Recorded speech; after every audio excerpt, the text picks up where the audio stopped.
Mantap. Ya, kealahan, seluruh kepenuhan Mantap. kealahan sehingga Ini yang boleh saya jawab, Bang. Yang abang jelaskan tadi itu sebenarnya udah ada yang ini kalau abang mau ngeliat tadi. Ini kan tadi saya udah kasih tunjuk nih yang 3 ini semua nih. Nah, saya kurang tunjukin yang ininya, Bang. Ini tabelnya. Nah, jadi dari kulturnya, Bang, orang Roma ini punya Tritunggal itu namanya Kapitolin, namanya Jupiter, Juno, Minerva. Kesatuan mereka apa, Bang? Mereka satu otoritas. Habis itu orang Hindu, mereka punya namanya Trimurti, namanya Brahmana, Wisnu, Siva. Kesatuan mereka apa? Kesatuan mereka itu cycle, Bang. Hidup, mati, dan seterusnya. Mesir, itu nama Tritunggalnya Osirian. Dari Osiris, Isis, Horus. Ini soal kebangkitan dan keluarga. Satunya ini, kesatuan mereka ini soal kebangkitan dan keluarga.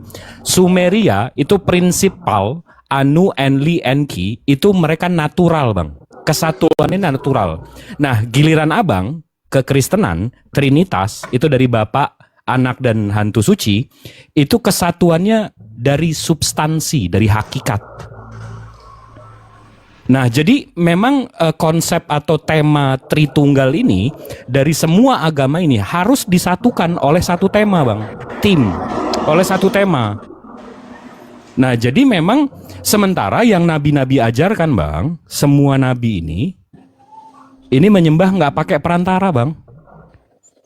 Nah, abang tiba-tiba abang ngakunya Abdul Yesus, ngakunya nyembah Yesus, tapi doanya doa Bapa kami. Itu yang paham nggak, Bang? paham. Karena memang itu ajaran.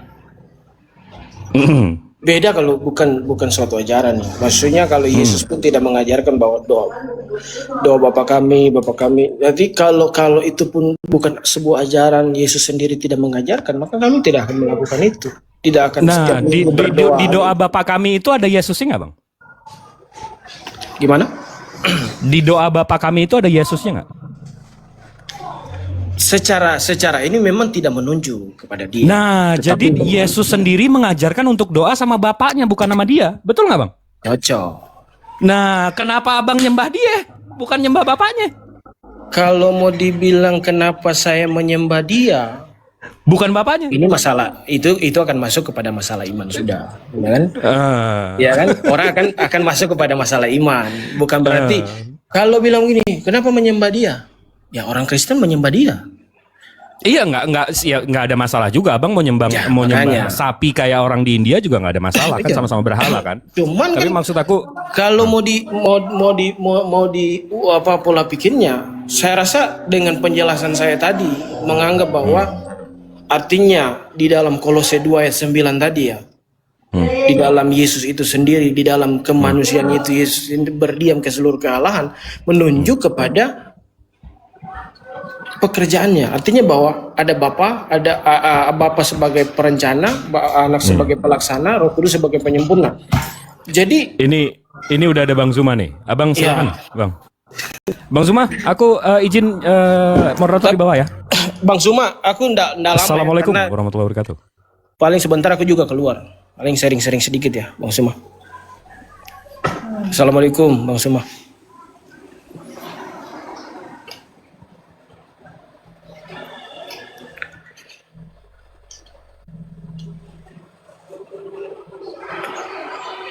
Tidak ada suara keluar, Bang. Oke, sorry. Waalaikumsalam. Ya, makasih Dinda Jibril, Masya Allah. Sudah nentu, berdoa dari Makassar. Oke, Iya. bisa kita, ya, boleh kita masuk ke dalam tema terkait dengan Matius 23. 23:39. Iya. Iya. Tapi Bang Zuma, saya minta maaf sekali. Ya. Paling tidak akan lama, sebentar saja, karena saya ada agenda keluar sebentar. Oke. Oke, nggak apa-apa. Iya, siap. Saya menyelami dua kitab ini, Al-Quran dan juga Bible, terkait dengan Nabi yang datang di tengah kaumnya Bani Israel. Kemudian ada upaya pembunuhan yang terjadi kepada dirinya. Di dalam Al-Quran beliau diangkat ke langit dan belum turun sekalipun.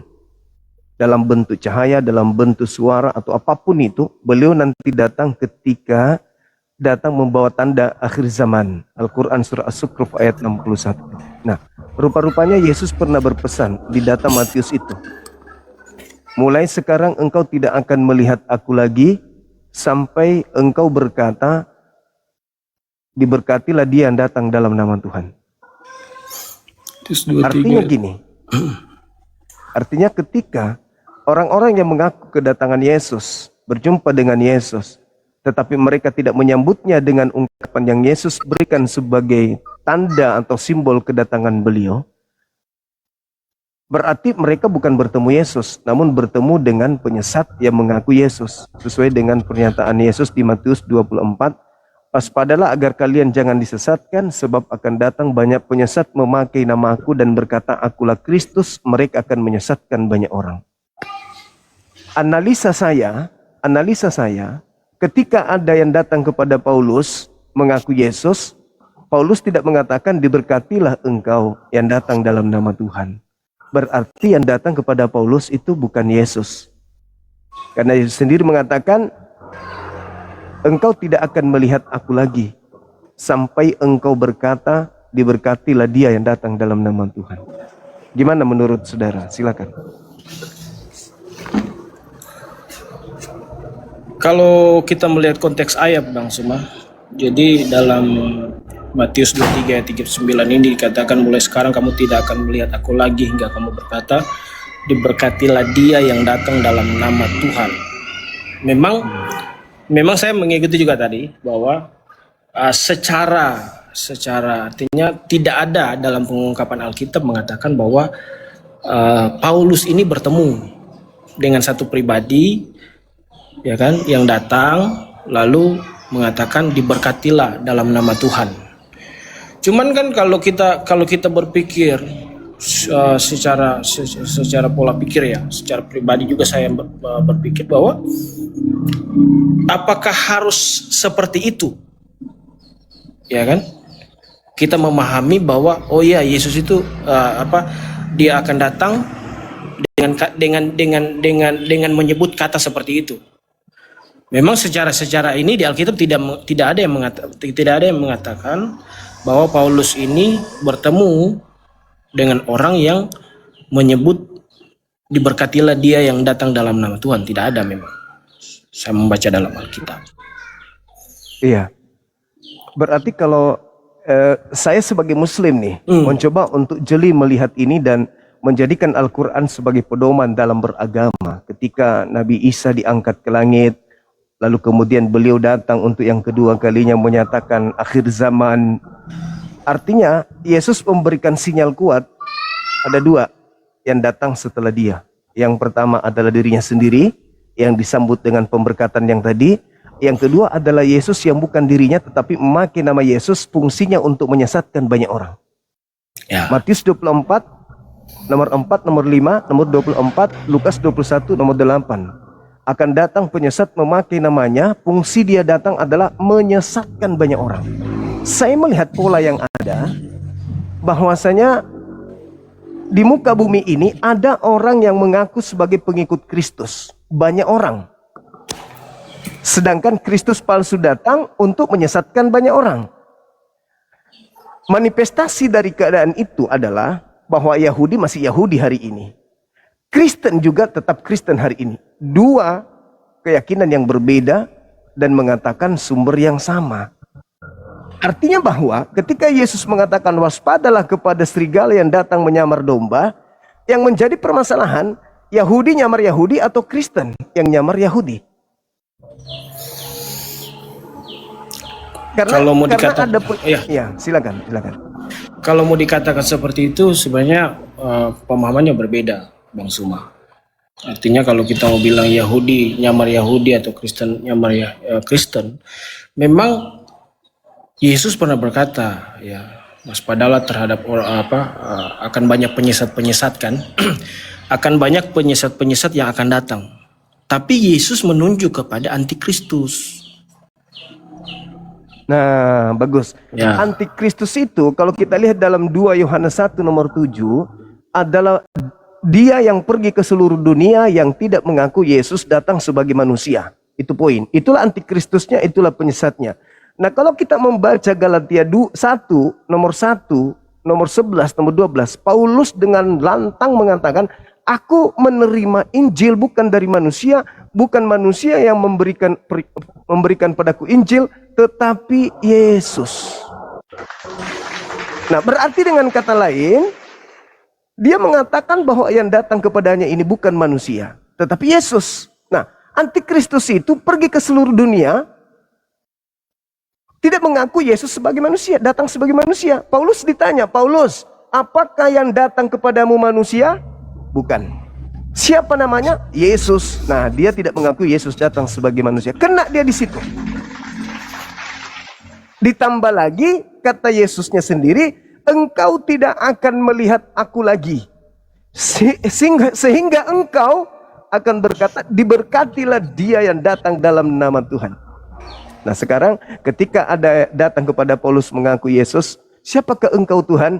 Aku adalah Yesus Kristus. Harusnya Paulus menyambutnya, diberkatilah engkau yang datang dalam nama Tuhan. Tapi Paulus tidak lakukan itu. Kenapa? Kenapa Paulus tidak melakukan itu? Satu, ya kan? Begini. Kenapa saya menyebutnya Rasul Paulus ya, Bang Suma? Silakan. Ya. Kenapa Rasul Paulus tidak menyebut diberkatilah engkau ya yang datang dari nama Tuhan? Satu, kita tahu kan dia adalah ahli hukum Taurat, orang Farisi, ya kan? Yang kedua, dia tidak mengenal siapa itu Yesus. Yang ketiga, dikatakan bahwa dia adalah salah satu pelaku yang pada waktu itu mengambil surat untuk pergi membunuh orang-orang Kristen yang mengikuti Kristus pada waktu itu. Sampai dia ditangkap di salah satu jalan mau ke salah satu jalan Damaskus, ya kan? Jadi kalau memahami, kalau Bang Suma nih mau bertanya kepada saya nih, kenapa apakah Yesus yang datang itu, apakah betul-betul Yesus itu yang Tuhan yang harusnya disembah, Yesus itu adalah Tuhan? Kenapa Rasul Paulus tidak menyebut pada waktu itu diberkatilah engkau yang datang atas nama Tuhan? Seharusnya tidak masuk, karena kalau kita lihat dari konteks Paulusnya itu sendiri sebelum dia jadi pengikut Kristus, begitu Bang Suma. Iya, ada dua hal yang perlu dipahami di sini terkait Paulus. Yang pertama, ketika Yesus berbicara di dalam Lukas 21 nomor 8, waspadalah kepada penyesat yang datang kepadamu memakai namaku dan berkata, akulah dia. Saatnya sudah dekat, jangan kamu percaya. Nomor 12-nya dikatakan, namun sebelum itu terjadi, terlebih dahulu kamu ditangkap, kamu dianiaya, kamu disesah, kamu dimasukkan ke dalam penjara-penjara dan diperhadapkan kepada raja-raja, imam-imam. Sebelum penyesat itu datang memakai namaku, terlebih dahulu kamu ditangkap, dianiaya, kamu disesah, dimasukkan ke dalam rumah-rumah ibadah dan seterusnya. Berarti jelas sebelum Paulus mengaku didatangi Yesus, terlebih dahulu dia menganiaya muridnya Yesus dulu. Itu satu. Yang kedua, Anda lihat coba di dalam Matius 12, ketika Yesus berbicara tentang tanda-tanda orang-orang jahat, angkatan jahat minta satu tanda bla bla bla, dan tidak akan diberikan satu tanda apapun kepada angkatan jahat, orang jahat selain anak manusia akan keluar dari kubur sama seperti Yunus keluar dari perut ikan. Nah, di data berikutnya 43, di situ Yesus mengatakan bahwa ketika ada iblis, ada orang yang bertobat, iblis roh jahat keluar dari dirinya, roh jahatnya kemudian mencari tempat persinggahan di padang gurun namun tidak menemukan tempat. Akhirnya roh jahat itu kembali kepada orang yang sudah bertobat. Tetapi setelah dia melihat menemukan orang yang bertobat itu, Dia keluar kembali dan memanggil 7 roh jahat yang lebih jahat daripada dirinya masuk kembali ke tubuh orang yang bertobat tadi, sehingga menyebabkan orang yang sudah bertobat tadi jauh lebih jahat dari semula. Artinya Yesus menerangkan semua ini akan ditanggung oleh angkatan jahat ini. Dengan kata lain, ada pada masa Yesus orang ngaku bertaubat, tetapi setelah bertobat justru bukannya lebih baik, malah lebih jahat. Nah sekarang kenapa saya berpikir itu Paulus? 2 indikasi sudah kuat. Kenapa saya mengatakan itu adalah Paulus? Karena seketika Paulus itu membunuh murid Yesus, menganiaya murid Yesus, beliau tidak membatalkan firman Tuhannya. Itu belum apa-apa itu. Masih membunuh, jangan kau membunuh, jangan kau membunuh. Masih itu yang dilanggar. Tetapi setelah dia mengaku bertemu dengan Yesus yang bukan manusia, dia mengatakan hukum Tuhan itu adalah tinja, sampah. Hukum Taurat itu adalah tidak penting. Hukum Taurat itu tidak lagi berlaku. Kalau engkau mengatakan bahwa ada kebenaran di dalam hukum Taurat, maka sia-sialah kematian Yesus. Sia-sialah kebangkitan Yesus. Kau mati di dalam dosamu kalau kau percaya bahwa hukum Taurat itu bisa menyelamatkan. Artinya bahwa dia semakin jahat. Dia semakin jahat. Kenapa dia semakin jahat? Coba Anda baca di dalam 2 Korintus 10 nomor 5, 1 Korintus 1 nomor 19. Paulus kemudian mengatakan, aku patahkan, aku hilangkan, aku lenyapkan kecerdasan berpikir, kemampuan cerdas manusia, aku lenyapkan. Bahkan pengetahuan Tuhan aku tawan untuk menggiring manusia kepada Kristus yang datang kepadaku. Jadi kalau manusia diajarkan mematikan akal untuk menggiring mereka kepada dogma menyembah kepada Kristus yang datang kepadanya, bahkan pengetahuan Tuhan itu ditawan, ini apa namanya? Manusia apa yang, jabatan apa yang layak disandingkan kepada manusia yang pengetahuan Tuhan, firman Tuhannya itu ditawan demi untuk menggiring manusia menuju kepada makhluk yang datang kepadanya untuk disembah. Nah ini makanya saya katakan saudara kembali kepada pola ini. Matius 23 nomor 39, engkau tidak akan melihat aku lagi hingga engkau berkata diberkatilah dia datang dalam nama Tuhan. Kalau Anda mengatakan Yesus tidak mengenal Paulus, Yesus tidak pernah mengenal Paulus tidak mengenal Yesus, Paulus tidak ini dan seterusnya. Justru karena itulah kita orang yang belakangan ini membaca bahwa yang datang kepada Paulus itu bukanlah Yesus anak manusia. Silakan. Saya menjawab. Dalam konteks ini, yang pertama, saya membaginya juga dari beberapa hal yang Abang Suma sampaikan. Satu, dalam ajaran Bible, setiap kalau Yesus bilang hindarilah penyesat-penyesat, ya kan? Yang akan datang. Penyesat-penyesat yang akan datang. Artinya begini. Kalau Yesus menyampaikan hal itu pada waktu itu, artinya begini, bahwa pada zaman itu pun kita akan melihat konteks, bukan hanya 1 orang atau 2 orang, ada ajaran-ajaran yang memang tidak sesuai dengan apa yang Yesus ajarkan. Sedangkan Yesus datang dikatakan dia adalah pemberita Injil. Injil itu adalah kabar baik, ya kan? Injil itu adalah kabar baik. Jadi kalau masuk kepada ranah, ya kan, di mana Paulus mengajar dan mungkin bukan pengajaran yang Yesusnya, artinya konteks dari Matius 23 ayat 39 tadi, ya kan? Apakah Paulus mengajarkan Yesus yang sama atau tidak? Saya mau katakan dalam Bible, dalam ajaran Kristen, kalau itu datang dan itu kebenaran, artinya begini. Misalnya saya nih, ya Bang Suma ya. Saya datang sama Bang Suma.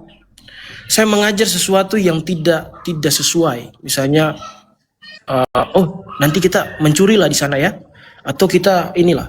Itu kan bukan suatu dasar kebenaran, Pak. Ya kan? Sedangkan kalau dalam konteks kebenaran, kalau yang datang itu mengajar kebenaran, misalnya yang datang mengaku Yesus datang kepada Paulus dan mengajarkan kebenaran, mengajarkan sesuatu yang baik, apakah kita akan mengatakan Yesus yang salah? Tidak mungkin. Oke. Ya.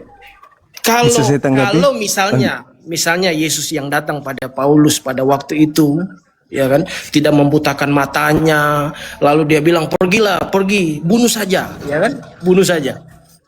Tidak ada halangan-halangan, walaupun konteks Alkitab mungkin pada waktu itu rencana Tuhan itu berjalan seperti itu. Saya bisa meyakinkan bahwa itu Yesus yang salah. Karena Yesus yang salah, dia adalah pemberita Injil, pembawa kabar baik, dan tidak mengajarkan sesuatu yang salah. Dan itu pun diajarkan oleh Rasul Paulus sampai terciptanya satu bagian, yaitu disebut Kristen. Begitu Bang Suma. Oke, baik.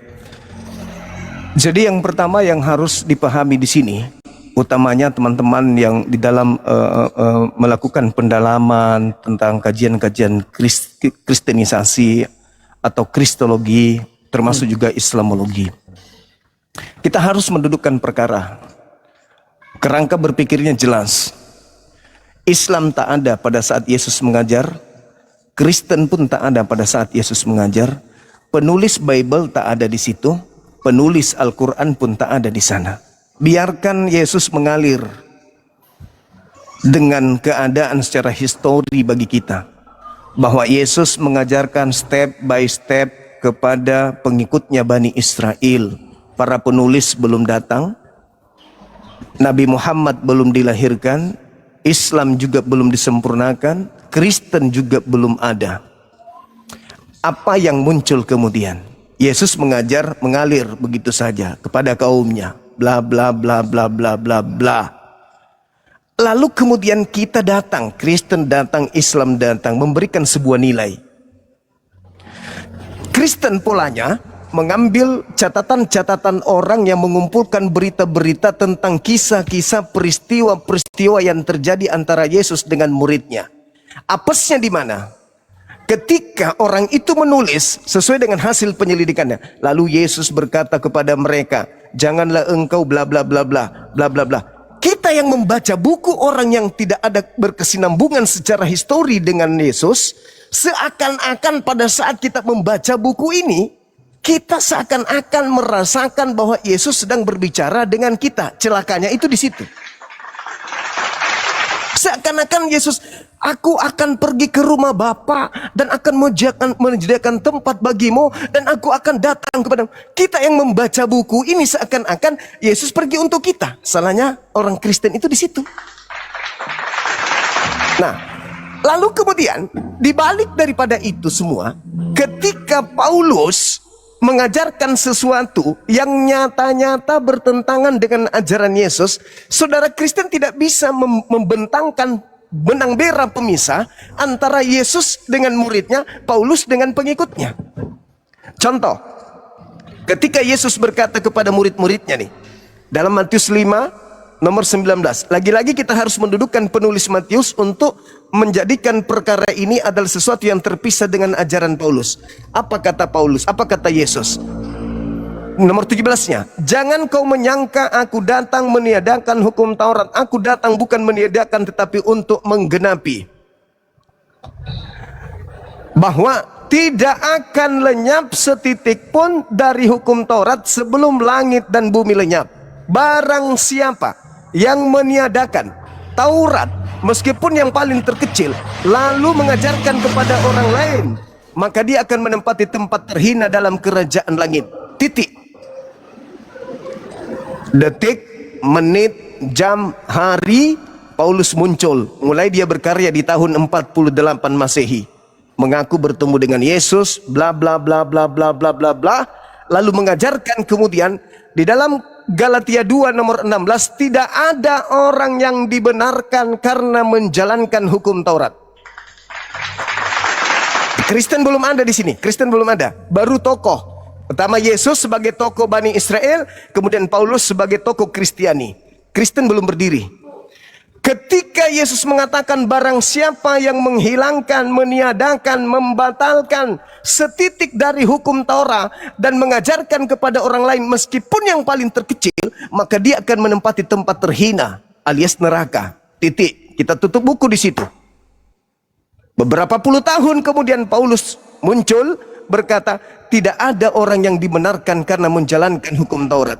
Jika engkau mengatakan bahwa di dalam Torah ada kebenaran, maka sia-sialah kebangkitan Yesus. Kristen muncul tuh. Tidak memilah dalam kerangka belajar, tidak memilah kisi yang muncul dari pengajaran Yesus dan kisi yang muncul dari pengajaran Paulus, tidak bisa dipisahkan. Seakan-akan Kristen muncul mengatakan, oh Yesus menggenapi dan menghapuskan di atas salib, sehingga datang rasulnya untuk mengajarkan ajaran lanjutannya, yaitu bukan lagi Torah, tetapi kita hidup di bawah kasih. Itulah Kristen. Padahal secara kasat mata, kalau kita berbicara mengenai keilmuan, maka ini adalah dua ajaran yang bertentangan, tetapi saudara Kristen tidak mau peduli. Selalu saja mengatakan Paulus ini rasulnya Yesus. Apapun yang dikatakan Paulus itu adalah instruksi Yesus. Padahal no, Yesus dan Paulus ada benang pemisah, ada pemisah, ada jurang pemisah di situ. Pada saat Yesus mengatakan kepada muridnya Bani Israel sebelum ada Paulus, waspadalah agar kalian jangan disesatkan, sebab akan datang penyesat memakai namaku dan berkata, akulah dia, mereka akan menyesatkan banyak orang. Lalu kemudian setelah Yesus mengatakan itu, muridnya menyebar ke seluruh pelosok kota. Beberapa puluh tahun, Paulus datang. Paulus mengaku bertemu dengan Yesus. Murid-muridnya sudah mendapatkan pesan, hati-hati kalau ada yang mengaku bertemu dengan aku. Paulus mengatakan, aku bertemu dengan Yesus di padang gurun. Apa kata Yesus kepada muridnya? Jangan kau percaya. Sebab engkau tidak akan melihat aku lagi, sampai di mana kalian berkata, diberkatilah aku dalam nama Tuhan. Nah, sehingga setelah kerangka ini kita susun dengan baik, nampak jelas bagi kita, Kristen ini adalah satu aliran kepercayaan yang mengambil surat Paulus dan tidak mengindahkan kemudian pernyataan-pernyataan Yesus sebagai dengan kedudukan dia sebagai guru bagi Bani Israel di zamannya. Seakan-akan Yesus memanggil Paulus, merangkul Paulus, seakan-akan Yesus datang kepada Paulus mengajarkan, mendikte sebuah pengajaran yang lahir menjadi Kristen hari ini. Padahal itu adalah dua mata rantai yang terpisah, yang dicoba untuk digabungkan mengatasnamakan Yesus. Endingnya bang, makanya tidak salah ketika Matius menuliskan pada hari terakhir nanti, Yesus banyak mengusir orang-orang yang memanggilnya Tuhan, bernubuat, mengusir setan, bermujizat pakai nama dia. Kenapa? Ucapan Yesusnya itu loh, aku tidak mengenal kalian. Kalian ini siapa? Pengikut Yesus atau pengikut Paulus? Gitu, itu saudara. Jadi kalau saudara bertahan, saya melihat saudara saya ini tidak mampu menunjukkan adanya oknum-oknum manusia yang menulis Bible atau apapun itu yang begitu mengaku bertemu dengan Yesus, mereka tidak berkata diberkatilah dia yang datang dalam nama Tuhan. Kesimpulan saya, Paulus mencatat bukan Yesus anak Maria. Yang beliau catat adalah makhluk asing yang memakai nama Yesus. Saya kira begitu. Silakan. Oke, Bang Suma, saya menyimak dengan sangat jauh. Jadi memang kalau mau dikatakan benang merahnya tidak dapat antara Yesus dengan Rasul Paulus, sebenarnya kalau saya memahami dari Abang Suma jelaskan tadi tentang konsep terkait bahwa dikatakan di mana Yesus berkata bahwa aku tidak akan meniadakan hukum Taurat, ya kan, sekecil apapun. Jadi kalau mau dipikir kalau dalam memahami Bible, sebenarnya begini Pak. Kalau kita mengatakan bahwa Yesus mengatakan pada waktu itu tidak akan ditiadakan, ini bicarakan nubuatan. Ini bicara nubuatan. Kenapa? Karena memang dari rencana Allah, mulai dari kejatuhan manusia sampai Yesus harus mati di atas kayu salib, pemberlakuan hukum Taurat itu berjalan sampai pada satu titik di mana Yesus mengungkapkan hal itu. Setiap hal yang terjadi, mulai daripada dia lahir sampai di mana dia harus mati di atas kayu salib, itu dinubuatkan. Di dalam perjanjian lama dinubuatkan. Jadi kalau kita mau lihat benang merahnya tidak dapat nih, kalau Yesus dengan Rasul Paulus oh pengajarannya beda. Di dalam 2 Timotius 3 ayat 16 dikatakan di sana bahwa segala sesuatu itu diilhamkan oleh Allah untuk menyatakan kesalahan, membawa orang kepada kebenaran. Jadi kalau Rasul Paulus menyampaikan ajaran yang diajarkan, mungkin dia berkata bahwa itu hanya ajaran Paulus, bukan ajaran Yesus. Pemahamannya yang mungkin agak berbeda, Pak, dari Bang Zuma. Makanya saya katakan begini, Alkitab tidak bisa misalnya gini, comot ini disandingkan dengan ini. Tidak. Alkitab itu, Bible itu menjawab dirinya sendiri. Dan itu pasti akan ada benang merahnya. Ada benang merahnya. Makanya saya mau katakan, kalau Abang Zuma bilang Yesus yang diajarkan atau Yesus yang disembah Rasul Paulus itu bukan anak Maria dan Yusuf, kalau dalam penjelasan yang tadi, maka saya katakan saya ya, kalau dari saya itu Yesus yang sama. Kenapa? Karena mungkin Yesus mengatakan bahwa begini, oh, tidak akan ditiadakan hukum Taurat satu iota atau satu titik terkecil pun. Tapi kenapa Rasul Paulus mengajarkan bukan berarti menolak hukum Tauratnya, Bang Suma. Bukan menolak hukum Tauratnya. Tetapi ada ajaran-ajaran dia berkatakan begini, jangan ada satu aturan yang tidak boleh, artinya gigi ganti gigi, mata ganti mata. Misalnya kalau orang berzina harus dirajam, orang mencuri harus potong tangan. Tidak berlaku lagi. Karena kenapa? Orang sudah percaya pada Yesus yang adalah Tuhan, ya. Di dalam dia sendiri, yang saya jelaskan ke Abang Jibril tadi, di dalam dia sendiri berdiam seluruh kepenuhan Allah. Maka pengajaran yang Yesus ajarkan dan Paulus ajarkan bicara tentang kasih lagi. Bukan lagi bicara gigi ganti gigi, mata ganti mata, kalau mencuri. Itu kan sebuah adat tradisi. Ya. Tapi kalau hukum ke-10 itu akan terus berlaku. Jangan menyembah Tuhan Allah, jangan menyembah Allah lain selain daripada Tuhan. Jangan berzina, jangan mencuri. 10 hukum itu akan berjalan. Jadi yang Yesus sampaikan pada waktu itu bukan aturan-aturan yang dibuat oleh waktu itu di zaman Israel.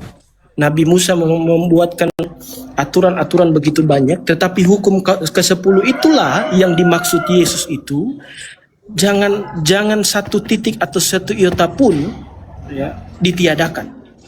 Kalau saya mempelajari dari hukum ke-10 itu yang harus ditiadakan.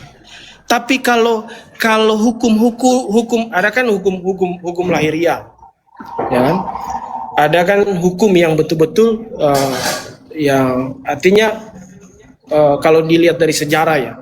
Jadi Rasul Paulus itu tidak menentang bahwa oh jangan kamu lakukan hukum Taurat, tidak. Tetapi cara penekanan daripada apa yang diajarkan dalam hukum Taurat itu, makanya dia katakan gigi ganti gigi, mata ganti mata, itu sudah tidak berlaku lagi. Orang sudah bebas. Orang Kristen, Bang, sorry, nada tinggi. Nah, sorry. Jadi begini Bang Zuma. Pada waktu Israel ketika mau masuk ke dalam kemah suci, ya kan? Mereka tidak bisa. Mereka hanya di depan pelataran. Mereka harus mempersembahkan korban, lalu ini tidak masuk ke dalam ruang kudus dan ruang maha kudus. Karena apa? Itu pemberlakuan untuk imam. Tetapi pada waktu Yesus disalib, kan semuanya selesai. Dia katakan di atas kayu salib selesai. Maka tirai terbelah dua di bait Allah itu menandakan begini, bahwa ada satu kebebasan. Orang Kristen tidak lagi harus datang bawa kambing domba, ya kan? Orang Kristen tidak harus datang lagi untuk memercikan darah di tabut perjanjian, tidak ada lagi. Karena apa? Ada satu Tuhan. Jadi kalau saya mau katakan, kalau Bang Suma mengatakan tidak dapat benang merahnya, bahwa mengatakan bahwa Yesus yang disembah Paulus berbeda dengan Yesus yang anak Maria dan Yusuf, saya katakan itu sama. Kenapa? Karena dari pernyataan Alkitab, Bible, kalau Bang Zuma mengait-ngaitkan, misalnya dari hal ini sampai ke sini, bukan berarti hal itu salah sebenarnya. Karena apa? Di dalam Ibrani pun dikatakan, saya lupa ayatnya, hukum Taurat itu adalah bayang-bayang akan kedatangan Yesus. Adalah bayang-bayang. Hukum Taurat itu adalah bayang-bayang daripada Dia yang akan datang, yang akan menyelamatkan umat manusia. Makanya di dalam Filipi 2 ayat yang 7 dikatakan Allah itu mengosongkan dirinya menjadi sama seperti manusia dan mati di atas kayu salib. Itulah. Dialah hukum Taurat itu sendiri sebenarnya. Yesus itulah hukum Taurat itu sendiri. Hukum Allah itu sendiri. Makanya kalau konteks yang saya katakan tadi, kalau yang datang pada Paulus itu mengajarkan sesuatu yang salah, saya juga pasti tidak akan percaya, Bang Suma. Tapi kan dia datang mengajarkan sebuah ajaran kasih. Makanya Kristen kan dia kenal dengan ajaran kasih, ya kan? Seperti itu, Bang Suma. Oke, saya ingin membuktikan secara sederhana, gamblang, luas, dan bisa dipahami oleh semua kalangan bahwa yang datang kepada Paulus itu bukan Yesus. Coba bantu saya untuk membuktikan pernyataan saya yang terakhir tadi, bahwa saya akan membuktikan dengan sederhana Paulus dan Yesus itu tak ada hubungannya, Kristen dengan Yesus itu tak ada hubungannya. Saudaraku, sebelum Paulus mengajarkan tentang pembatalan hukum Taurat, apakah hukum Taurat itu memang berlaku untuk orang-orang di luar Yahudi? Kalau dalam ajaran Kristen, ketika dia sudah percaya kepada Yesus itu akan berlaku. Tapi dalam hukum ke-10, bukan berarti ajaran-ajaran, artinya enggak, dalam peraturan-peraturan Yahudi kan berbeda. Ya, inilah bukti bahwa kalian ini bukanlah di kedatangan Yesus yang asli. Itu buktinya. Sederhana bukan? Kalian harus mendompleng 10 hukumnya orang Yahudi. Sementara dari sejak Yesus masih hidup, masih ada di bumi, Musa ada di bumi, kitab Tanakh itu tidak ada hubungannya dengan bangsa non-Yahudi. Lalu apa hubungannya Yesus harus mati? Yesus harus bla bla bla bla bla untuk membebaskan orang-orang di luar Yahudi dari hukum Taurat. Memang Taurat itu sejak kapan berlaku untuk orang Kristen? Memang. Sejak kapan? Iya. Jadi begini. Sejak kapan? Coba. Sejak kapan hukum Taurat itu berlaku untuk non-Yahudi? Sejak dia percaya kepada Yesus. Gimana ceritanya? Bagaimana dasar pijakannya? Coba. Begini Pak, begini Bang Suma. Kita ini kan memang bukan keturunan asli ya. Nah, Bukan ini, keturunan asli. inilah bukti. Tapi ketika Yesus mati di atas kayu salib, ya kan? Disebutkan kita ini adalah orang-orang yang memiliki hak waris atau Israel begitu.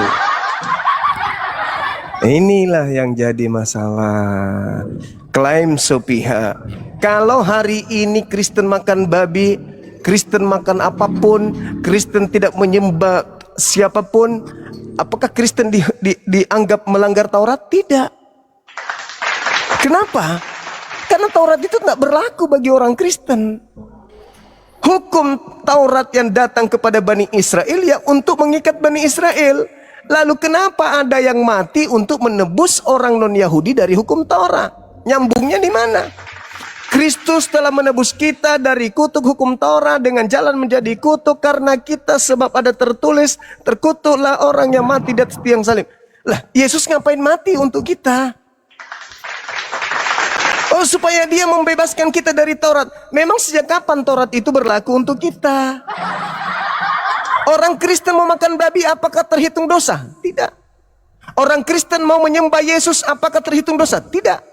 Orang Kristen mau masuk ke gereja hari Minggu, hari Senin, Selasa, dan seterusnya berdosa? Tidak. Apakah kemudian Kristen ketika tidak bersunat dihitung dosa? Tidak juga. Kenapa? Karena hukum Taurat itu bukan untuk orang Kristen. Yang dihitung berdosa adalah dia kepada siapa hukum itu diberikan. Orang Makanya- Kristen mau hidup seperti apapun, tidak ada nabi yang diutus kepada Kristen. Tidak ada aturan dari Elohim pencipta langit dan bumi yang ditujukan kepada Kristen, itu nggak ada.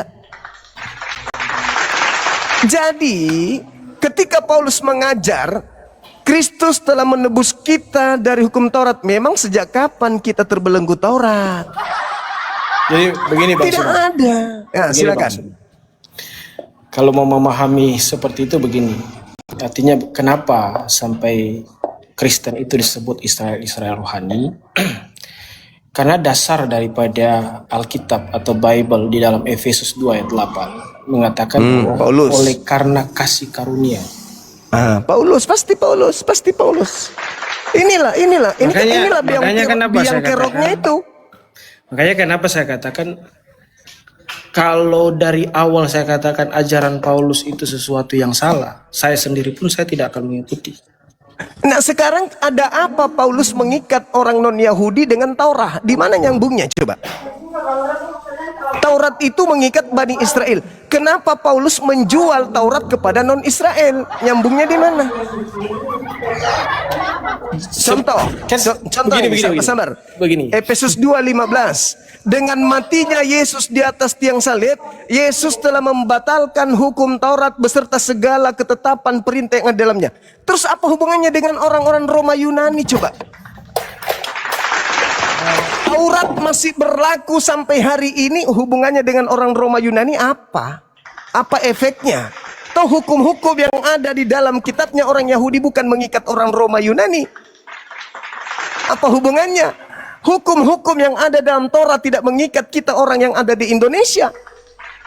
Mau tetap berjalan hukum Taurat sampai langit runtuh pun tak ngepek dengan kita orang Indonesia. Karena hukum yang datang kepada mereka itu bukan untuk kita. Yeremia 31:33. Aku akan mengadakan perjanjian baru dengan Bani Israel dan Bani Yehuda, yaitu aku akan memasukkan hukum Taurat ke dalam batin setiap Bani Israel. Mazmur 147, 19-20. Hukum-hukumku yang datang kepada Yakub, aturanku yang kuberikan kepada Israel, tidak aku berikan kepada bangsa lain.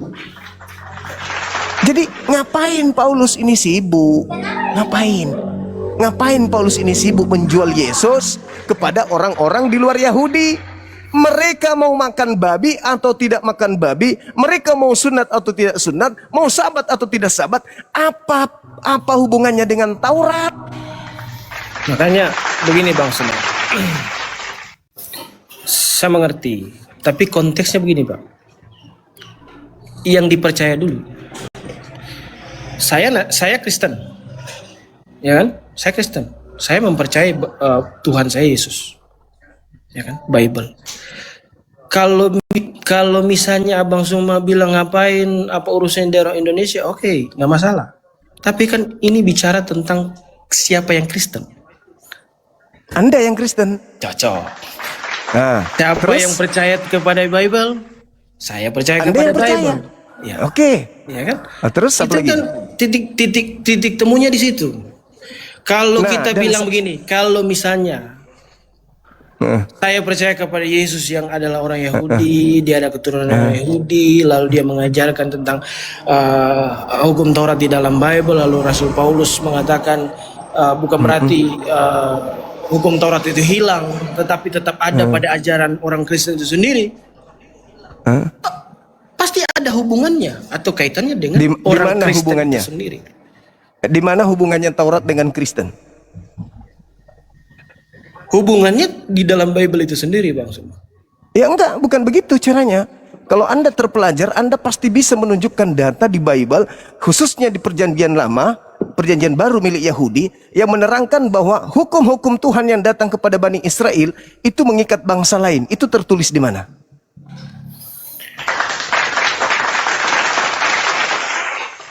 Sebentar, saya cari dulu. Silakan.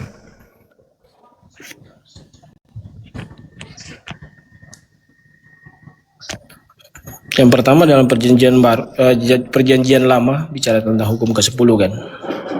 Iya, Keluaran 20. Keluaran 20 Terus? ayat 17. Iya, terus? Sebentar.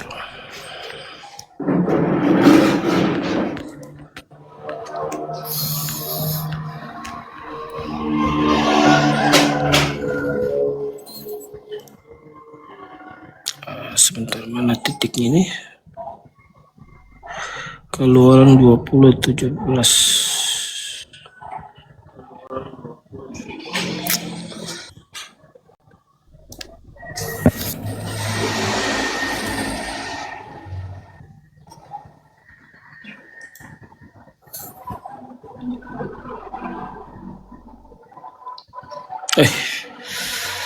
Salah lagi. 20 ayat 17. Ini kan bicara tentang hukum ke-10, ya kan? Iya. Dan sampai kepada Yesus, sampai kepada Rasul Paulus, hukum ke-10 ini kan tidak hilang. Iya, apa hubungannya hukum ke-10 dengan kita orang Indonesia? Orang Kristen, Bang. Orang Indonesia kan Dengan orang mencangkul. Kristen, apa hubungannya coba? Di mana benang merahnya di mana? Coba Anda baca di ulangan 5, ulangan 33. Hukum yang datang kepada Musa mengikat adalah sebuah milik hak kepunyaan Bani Yakub. Hukum-hukum yang datang kepada Musa mengikat Bani Israel saja. Terus kita ini yang bukan Bani Israel, Kristen ini bukan Bani Israel, kenapa harus masuk ke dalam agamanya orang? Siapa pelaku yang menyeret orang-orang di luar Yahudi masuk ke situ? Siapa pelaku? Bukankah di dalam Yohanes 3:16 apa yang dikatakan di situ? Begitu besar kasih karunia Tuhan akan dunia ini sehingga ia menganugerahkan hambanya yang tunggal. Barang siapa yang percaya kepadanya tidak binasa, melainkan memperoleh hidup yang kekal. Yang percaya kepada Yesus akan memperoleh hidup yang kekal. Nah sekarang ketika ada orang yang mengatakan di dalam catatannya, khususnya Bible, kitab kanon, mengatakan dalam Yohanes 11 misalnya, banyak orang yang percaya kepada Yesus pada saat mereka melawat kemudian Maria. Lalu kemudian mereka melaporkan kepada orang Farisi, orang imam-imam, ahli Taurat, imam kepala. Banyak orang yang percaya kepada Yesus, artinya itulah misi Yesus diutus. Orang yang percaya kepada Yesus sebelum penyaliban itu terjadi adalah orang yang memperoleh hidup yang kekal dan tidak binasa.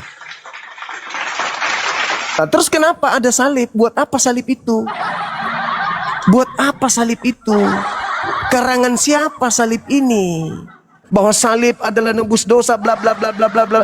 Siapa yang mengarang itu semua? Sedangkan Tuhan mengatakan, barang siapa yang percaya kepada Yesus tidak binasa, melainkan memperoleh hidup yang kekal. Ya sudah. Pertanyaannya, apakah sebelum ada penyaliban Yesus sudah ada orang yang percaya padanya? Ada.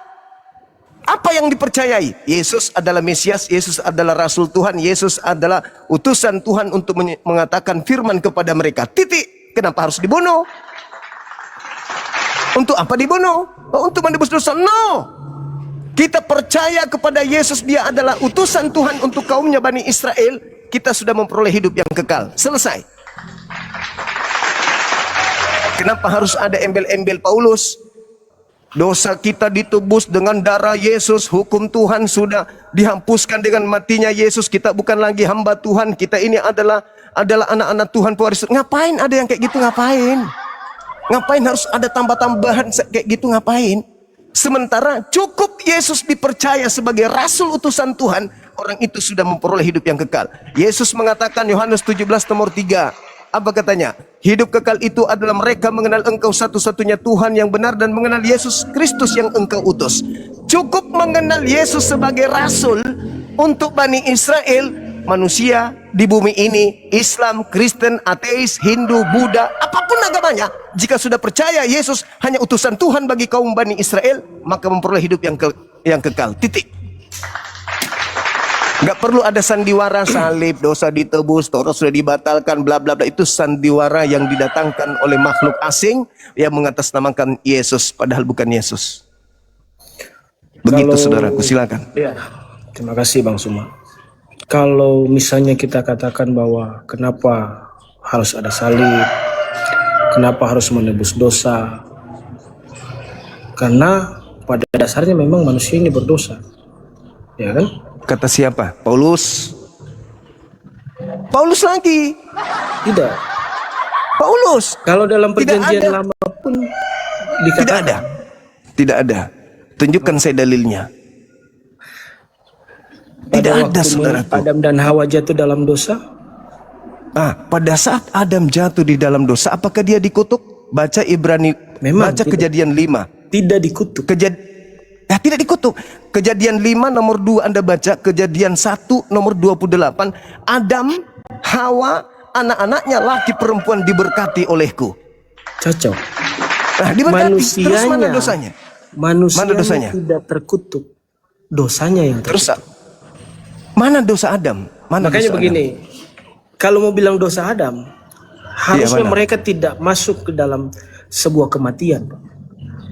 Lah, Upah Anda dosa salah. adalah maut. Bible Itu mengatakan kata upah Paulus dosa lagi tuh. adalah maut. Kata Paulus lagi tuh. Alkitab mengatakan Iya, kata Paulus lagi upah itu. dosa Lagi-lagi Paulus. adalah maut. Nah, Kalau sekarang mau begini. Begini saudara, begini. Makanya begini saya bilang Bang Suma. Kalau Bang Suma misalnya mempelajari, makanya orang kalau mempelajari Bible, oke lah, nggak masalah. Kalau dia belajar ayat ini dengan nggak masalah. Karena tanpa ada meyakini misalnya saya meyakini Al-Quran, oke, saya akan tahu makna dan pemahamannya. Tapi kan sebaliknya demikian. Alur ceritanya dengan apanya, maknanya kan tidak akan ketemu, Bang Suma. Makanya Maksudnya Anda lebih begini, tahu Bible dari saya gitu maksudnya. Karena bukan, Anda yang punya saya bukan lebih tahu Bible. Saya juga masih banyak belajar, saya mengakui. Cuman begini, Bang. Pemahaman memaknai Bible itu seperti apa? Kalau Bang Zuma hanya bilang, oh ayat ini, masalah. Tapi kan ada jalur alurnya. Masuk ke doktrin, harus ke doktrin gitu maksudnya. Harus ke doktrin. Ini. Makanya Ini kalau doktrin dari 66 kitab yang dikanonisasi, yang dipercaya oleh orang Kristen. Kalau saya doktrin Anda ini pisang gimana? Kalau orang itu mempercayai tidak masalah. Nah, disitulah Kristen. Itulah. Jadi memang nggak layak kita didiskusikan secara ilmiah. Makanya Bible itu kan tidak bisa dipahami dengan sembarang juga. Ya itu harus doktrin doang. Harus kayak tadi ini pisang. Percaya doang. Nggak usah. Makanya Paulus mengatakan, aku melenyapkan kecerdasan yang dilenyapkan. Kami Kristen, Bang, bukan berbicara bilang begini. Oh, kita percaya doang. Enggak. Bukan hanya iman saja.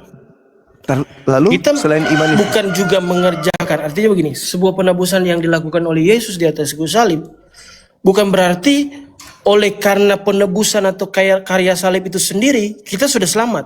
Enggak. lalu Kan ada hal yang harus dilakukan juga.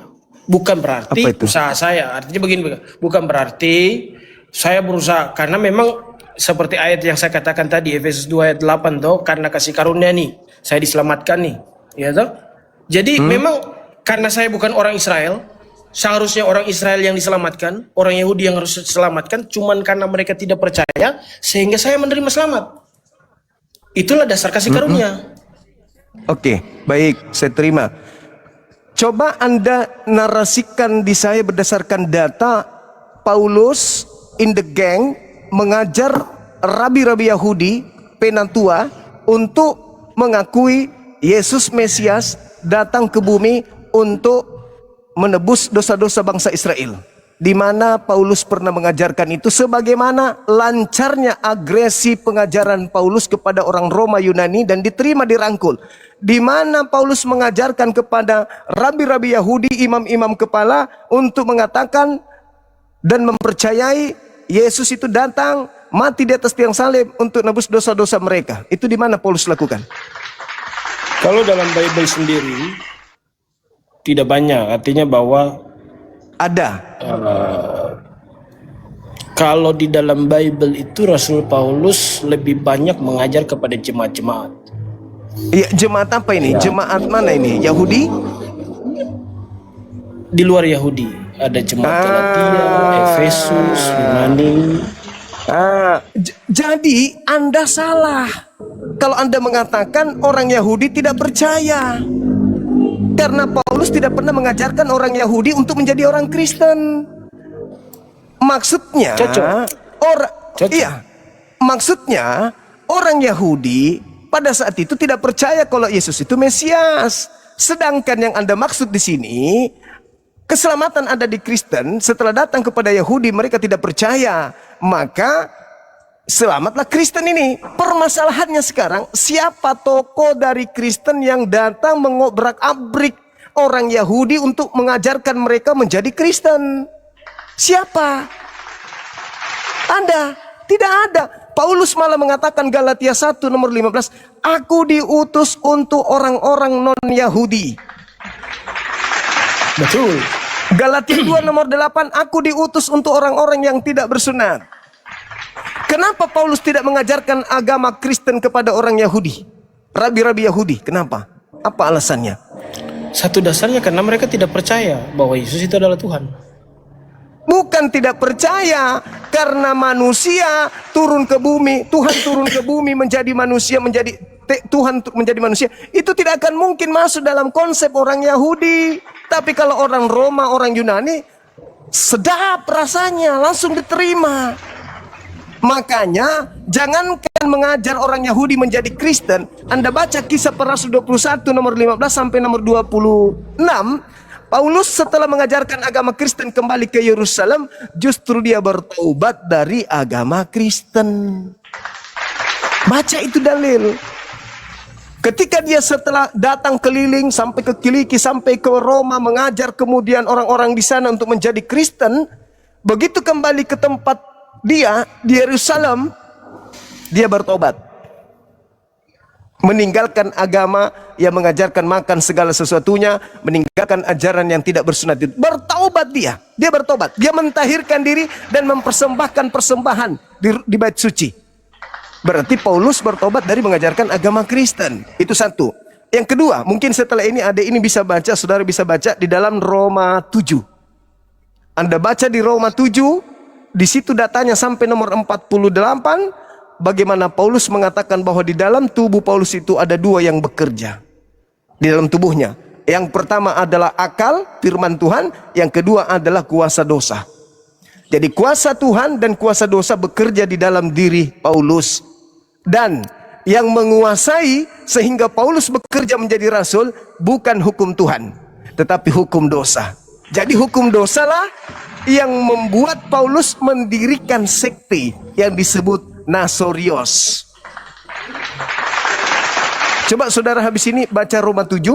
Paulus mengatakan bahwa apa yang dilakukan oleh tubuhku adalah perbuatan-perbuatan yang aku tidak sukai, yaitu perbuatan jahat. Tetapi aku tak berkuasa untuk menahan diriku melakukan hukum-hukum tersebut. Maka yang aku lakukan adalah perbuatan-perbuatan tubuh, di mana perbuatan tubuh itu adalah perbuatan hukum dosa. Makanya perbuatan tubuh semua boleh dimakan, semua boleh diminum, apapun itu jangan lagi tunduk kepada hukum Tuhan. Kita bukan lagi, itu perbuatan-perbuatan tubuh. Tetapi menurut akalnya, apa yang sedang dilakukan itu adalah salah.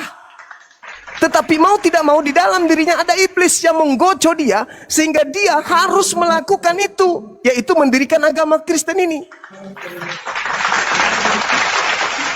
Mungkin agak berat untuk Anda terima, tapi silakan Anda baca Roma 7 sampai data nomor 48, satu bab, satu perikop.